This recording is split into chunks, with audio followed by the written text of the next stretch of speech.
Hello everyone, कसे आहात सगळे. त्या दिवशी आणलेली जी ऑर्गॅनिक वांगी होती मी स्वतः तोडून आणलेली, ती आज मी इथे भरतासाठी घेतलेली आहे.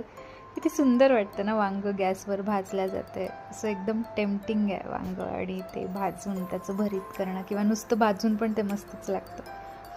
त्यामुळे आज भरीत करायचं ठरवलेलं आहे. दीदींना कांदा कापायला सांगितलेला आहे.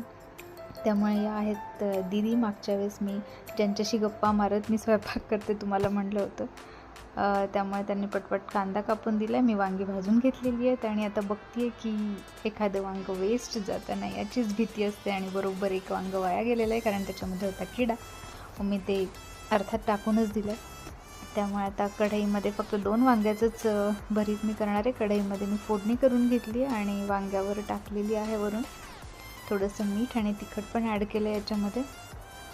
आणि बाबा कांद्याचं भरीत खाणार नाहीत आणि अशी वांगी आता 2च आहेत आपल्याजवळ, म्हणून मग अजून एक भाजी मला इथे करावी लागणार आहे.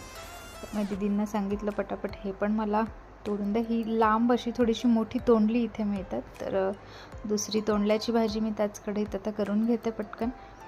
फोडणी टाकून टमाटे टाकलेले आहेत आणि टमाटे आणि तोंडल्याची भाजी मी इथे करते.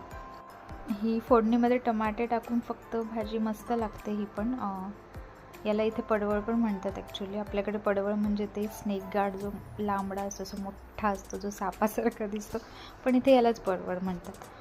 त्यामुळे वाफेवर शिजण्यासाठी ही भाजी मी ठेवलेली आहे. आणि आता मी इथे कुकर काढते. कुकरची वाफ दबली आहे, त्यामुळे वरण पण मी इथे पटकन करून घेणार आहे. भाजी बाजूला शिजते, अजून शिजायची म्हणून मी ताट तसंच ठेवून दिलेलं आहे अजून. आणि अजून एक कढई घेण्यापेक्षा मी त्याच कुकरमध्येच बरेचदा वरण किंवा आमटी करत असते.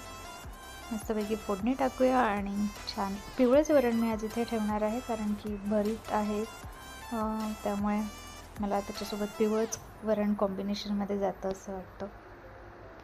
आणि वरणाला उकळी येईपर्यंत बघूया. भाजी पण इथे शिजलेली आहे. आता मी करायला घेते आहे पोळ्या. ही कणिक जसं मी तुम्हाला सांगितलं तसं फार विशेष याच्या पोळ्या जमत नाहीत, पण आपण महाराष्ट्रीयन जास्त फुलके रोज रोज खाऊ नाही शकत. असं वाटतं की तेलाची पोळी जी आपली नॉर्मल पोळी असते तशी पण मध्ये मध्ये हवीच. त्यामुळे मग मी आज पोळ्याच करायचं ठरवलेलं आहे.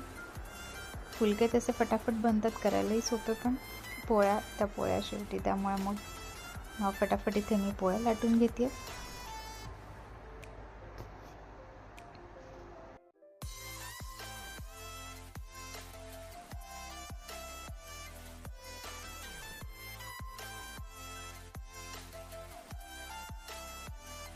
जे दीदी मागे काम करत होते त्यांना असं